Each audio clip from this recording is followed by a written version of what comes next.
Iramo Arapupé, Oiepé, Cunumiguaçu, Tecocuapara, Ipiatambaê, Oicuguabne. Cotetame Eporiepé, Itaoquibaterecé, Oiaretessupé, Cotetama, Oievirne. Oimondoque, Iguá, Oreroba. Oimondoque, Iguá, Oreracã. Oimondoque, Iguá, Oreipe. Cessaraité, Orerapó, Mondoca, Suí. Tabaiara, Oicobé.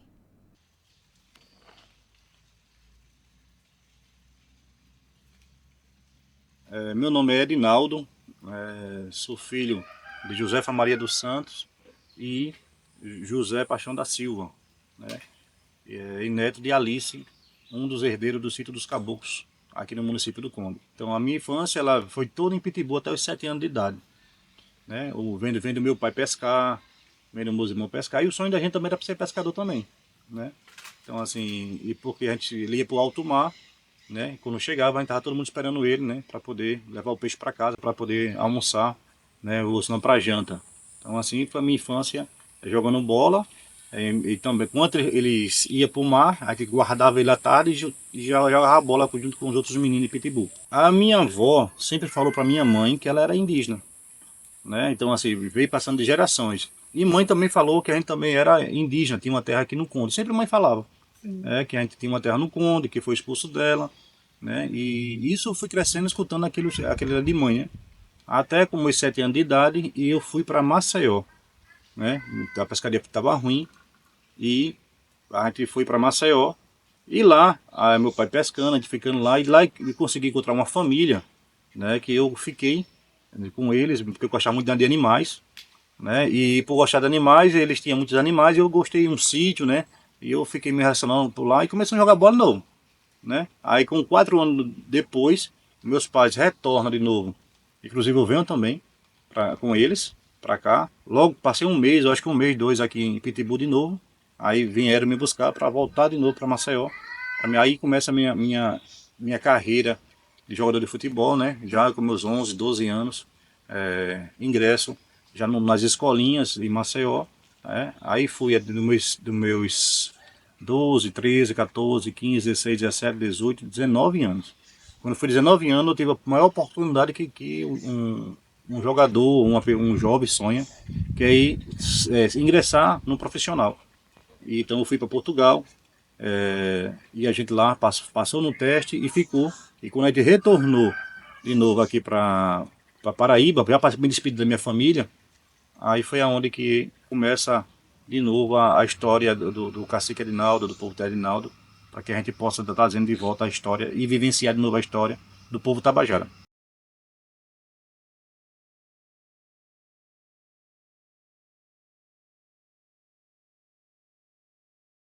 Meu nome é Josefa Maria dos Santos, sou a mãe do Edinaldo, do Cacique, muito legal, uma pessoa especial. Não é porque seja meu filho não, mas é uma pessoa muito, muito especial, né? Muitos, não é obrigado todo mundo gostar das pessoas, né? Não é obrigado.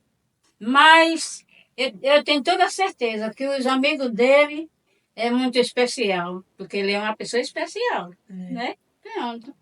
Mas eu, graças a Deus, eu tive 6 filhos. Mas todos seus, eu me orgulho dele. Como foi que a senhora se sentiu quando ele desistiu de ir para Portugal para ficar aqui e ajudar vocês no processo Por da uma parte eu luta? fiquei triste, e por outra eu fiquei feliz. Foi?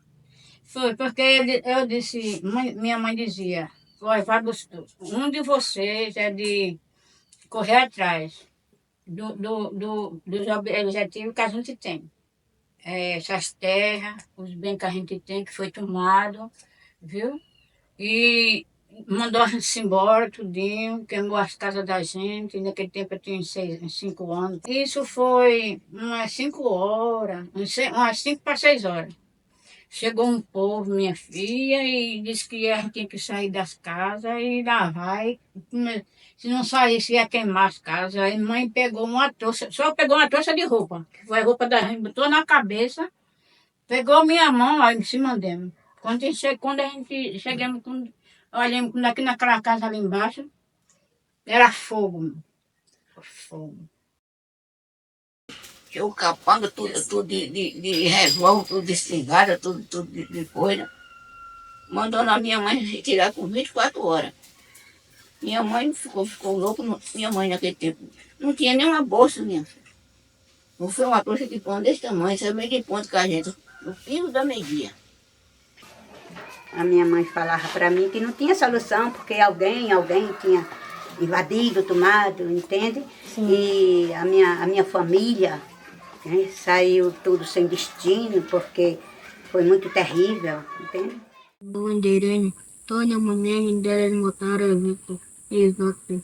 Ele me deu eu vinha do hora. Em Coreia, olha como mostra super, olha niranha, olha moro caro mesmo, até só porque olha que sirvo, aí eu subi. Eu sou Luzival André Barcelos, sou professor da Universidade Federal da Paraíba, do Departamento de Ciências das Religiões. E especificamente aqui na Aldeia Vitória, junto ao povo Tabajara, eu tenho estado com eles desde 2006, desde a etnogênese. E desde então tenho acompanhado todas as movimentações, as lutas e todos os desafios desse povo originário da Paraíba. Eu os conheci um ritual que teve na aldeia de Marcação, na aldeia Três Rios, em que o Edinaldo e mais 3 pessoas daqui estiveram lá para conhecer como é que era em 2005 toda a questão dos povos indígenas da Paraíba. Desde então não sabia, nós não tínhamos conhecimento da emergência étnica e da etnogênese dos Tabajara, porque no século XX eles eram considerados como extinto, apagamento total.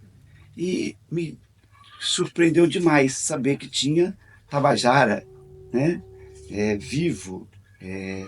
E desde então eu me dispus a estar acompanhando todo o movimento de encontro e toda a história que eles têm até hoje. O senhor falou que você acompanhou o processo de etnogênese. Você pode explicar, etimologicamente falando, o que é etnogênese? Vários povos e vários contextos de etnias, eles são tidos como extintos, como silenciados ou apagados. Aqui na Paraíba, por exemplo, em Tabajara, a gente falava sempre no passado. E aí, em dado momento, alguém tem a iniciativa de falar, não, nós estamos extintos, nós existimos. Nós somos obrigados, inclusive, a estarmos silenciados, a estarmos invisibilizados. E esse é o movimento de um com o outro, das pessoas se encontrarem e verem todo um ressurgimento do que já existiam. Não é fazer uma desconexão da história, mas é deixar surgir aquilo que de fato já existia. Essa relação nossa com o Cacete Edinaldo é muito grande, é de respeito principalmente, sabe? Ele é uma autoridade de outro povo, mas eu não tiro o respeito que eu tenho por ele, sabe? Gostar, eu sei que ninguém é obrigado a gostar, mas respeitar, eu sei que sou obrigado a respeitá-lo pelo trabalho que ele tem, que muitos queriam ter esse trabalho, né, que ele tem, e ele faltou muito bem o que ele queria para o povo dele. É o que? A terra. Que é a coisa mais importante, porque depois da terra você vai brigar por saúde, educação e sustentabilidade, né? E se não tiver a terra, tu vai brigar como? O maior respeito que tem por ele é saber que ele tem um compromisso com o povo dele. Ele largou a ter uma vida melhor, fora do país, para quê? Para tomar conta do povo dele, né? Isso aí me deixa muito feliz, sabe que esse compromisso dele é muito importante para serve de experiência também para outros povos, sabe? Muito importante. Viva o povo Tabajara! Viva o povo Tabajara! Viva o povo Tabajara! Arrancaram nossas folhas!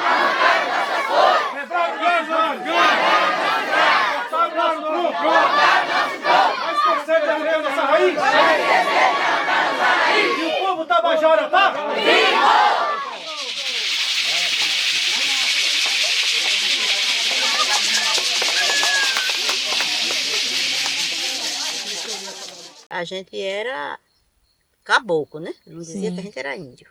E as terras eram as terras do sítio dos caboclos da minha avó. Aí eu perguntava, pai, mas pai, a gente hoje trabalha nas terras dos outros, que era a mesma terra da gente, e vocês perderam a terra? Era isso que eu me perguntava, desde de garota, entendeu?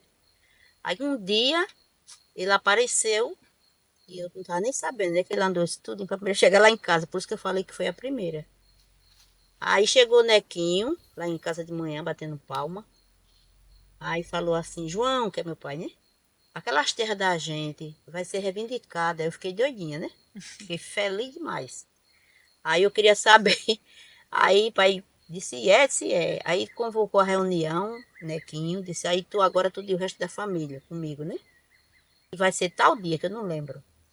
Aí a gente foi, e eu ansiosa, quando ele foi embora, né, que foi embora, eu fiquei me perguntando quem era esse corajoso, que ia ter tanta coragem de entrar nessa história. Porque a história era muito perigosa, porque fazia anos, eu posso dizer até séculos, não sei, desde de criança que eu escutava isso, né? E agora a terra estava na mão dessas pessoas que diz poderosa, né? E agora eu quero conhecer quem é esse homem. Aí chegou o dia da reunião, na Barra de Gramame. Aí eu fui com a maior ansiedade da minha vida. Cheguei lá, não vi o homem, não sabia quem era o homem. E o rapazinho tava na pia, que era ele, né? Aí eu olhava assim, olhei assim para ele e pronto.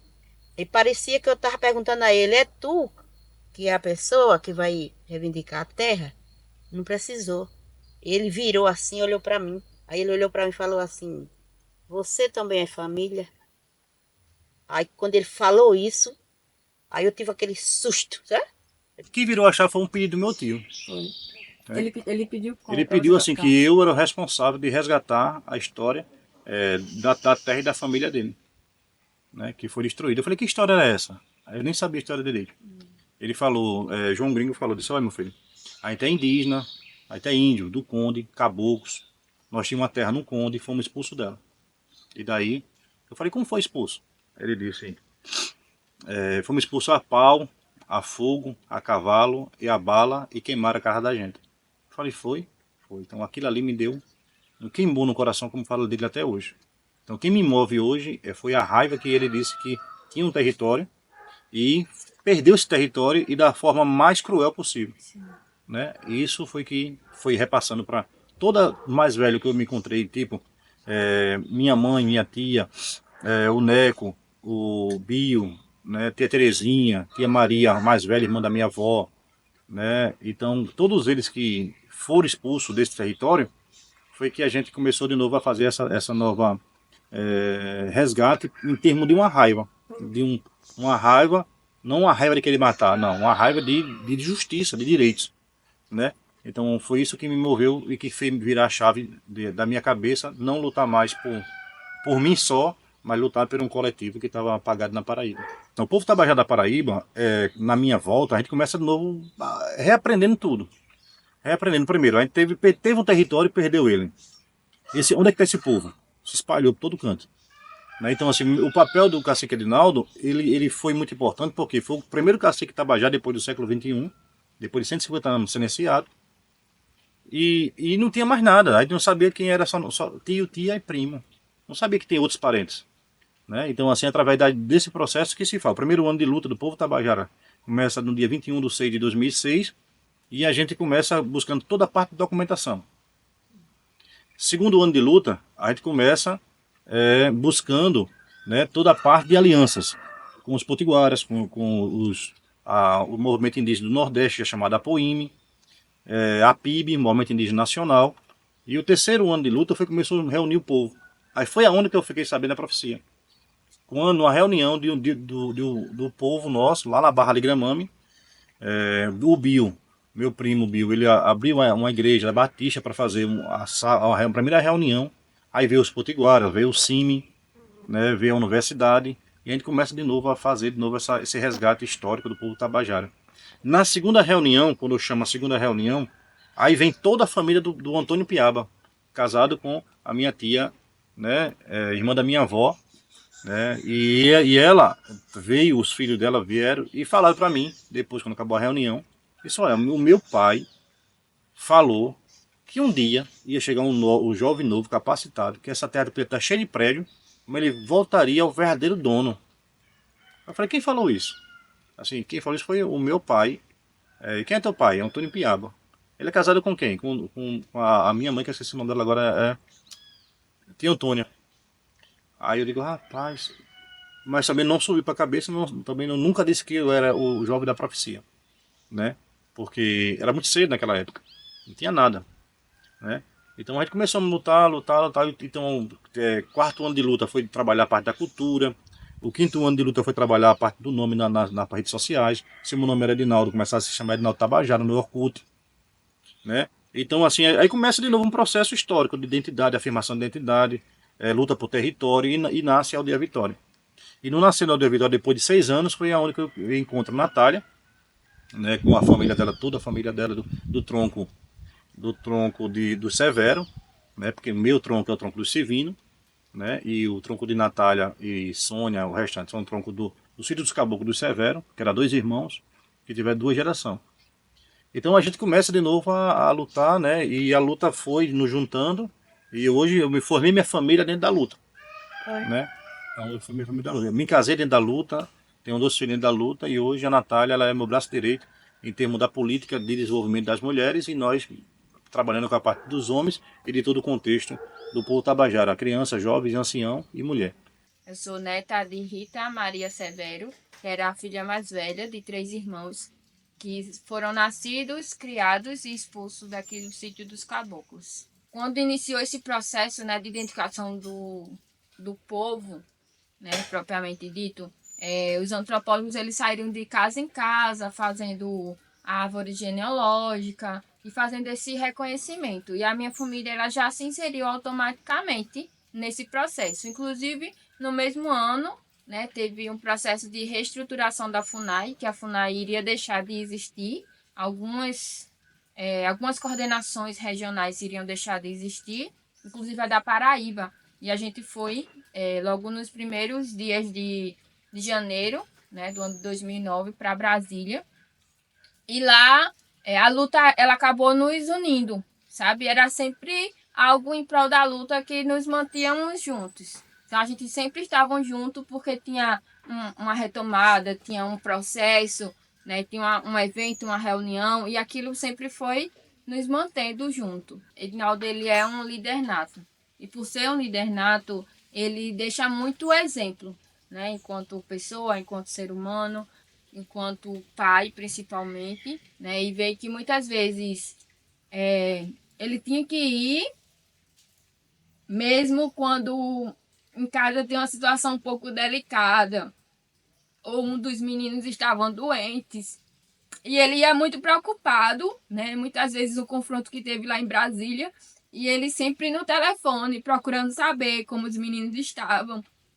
E assim, o maior exemplo dele hoje, né, enquanto pai, né, é muito forte mesmo, porque eu ficava, né, com as crianças, né, com o mais velho, principalmente Cauê, e ele estava ali, né, na luta, lá fora defendendo o nosso povo, defendendo o nosso território, e mesmo assim exercendo o papel dele de pai, né, isso é muito marcante nessa trajetória.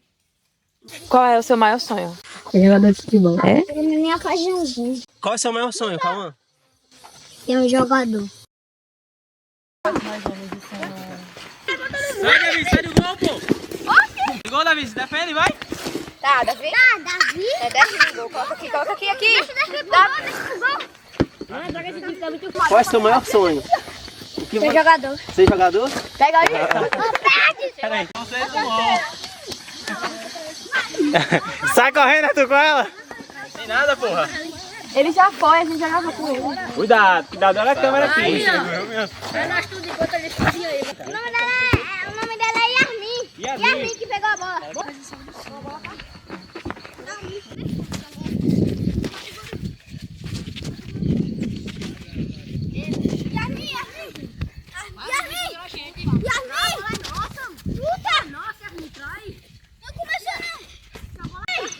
Vai pra cima, tá sozinha. Vai pra cima.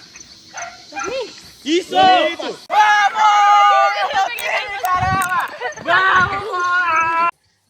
Qual é a sua brincadeira favorita? Você gosta de brincar? Gosto. Qual é a sua brincadeira favorita? Futebol. Você joga muito bem, viu? Você tava dando um pau nos meninos, tá todo mundo torcendo por você.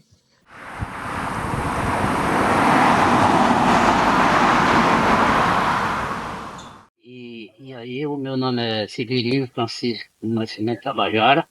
Sou nascido e criado aqui, na aldeia aqui, Barra de Gramame. E então a nossa luta correu, né? Correu e tá correndo. Eu, desde criança que eu vivo aqui, nessa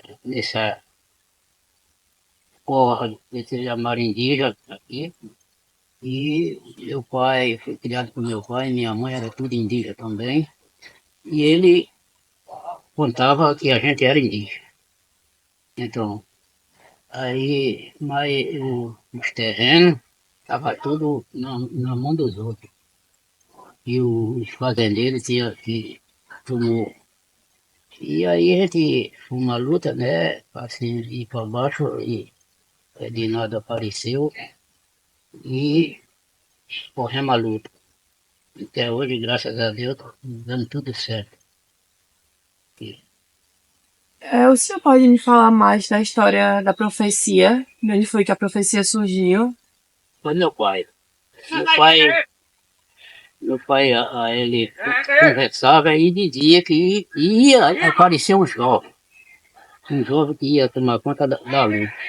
E essa luta ia à frente. Esse jovem era Edinaldo que apareceu. E se vi muito alegre, muito feliz, né? Porque a história que meu pai contou, bateu, né? Chegou, né? Na história que o meu pai contava aí. Ia chegar esse jovem para tomar conta da luta. Aí chegou, né? Era o Edinaldo Tabajara, que estava cumprindo uma profecia que um dos mais velhos lá tinha sonhado, que um jovem ia aparecer, ia liderar esse movimento, né? E hoje ele já está quase da minha idade, mas as sementes e o fruto do trabalho dele já estão começando a florescer. Pela primeira vez eu vejo meu filho rezar o tupi antigo, né? Eu sempre via ele rezando junto com os outros. Eu não sabia ali não dava para saber quem era quem, né? E hoje eu vi ele tomando a frente do resgate da língua, entendeu? Então assim, é uma coisa assim que não tem preço do mundo, não tem dinheiro do mundo que pague, não tem assim. Aí o pessoal me perguntaram: Edinaldo, vale a pena você deixar o seu sonho em Portugal de ser jogador? E eu disse, vale muito a pena. Hoje eu vi que vale, e se fosse para fazer de novo, eu fazia de novo, entendeu? Porque só de você resgatar um direito coletivo e não só individual, para nós indígenas é uma coisa chamada 100% cosmologia, espiritualidade pura. É que quem me guia é o Espírito que criou todas as coisas, né? E isso é que me fortalece e que eu tenho acertado. E vocês têm visto.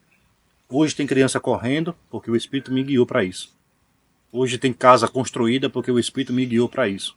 Hoje tem reconhecimento em Brasília porque o Espírito me guiou para isso. Hoje o Tabajara ele bate com qualquer povo indígena do Brasil, igual para igual, porque o Espírito me guiou para isso. Então, dentro do estado, do Nordeste do Brasil, a gente conseguiu, porque não tem como um ser humano que não conheça a Paraíba chegar aqui e fazer o que eu fiz. Não tem como conhecer o Nordeste, e hoje o Tabajara reconhece e é reconhecido no Nordeste e no Brasil. Então, se não for o Espírito guiando, ele bota nas pessoas certas do seu lado, e para que você possa tá voando outros lares e outros ares, né, para conhecer e vivenciar um pouco de tudo que vocês estão vendo aqui na Aldeia Vitória e também nas outras aldeias. E hoje o Tabajara vive, resiste e vai sobreviver por várias gerações que vão vir.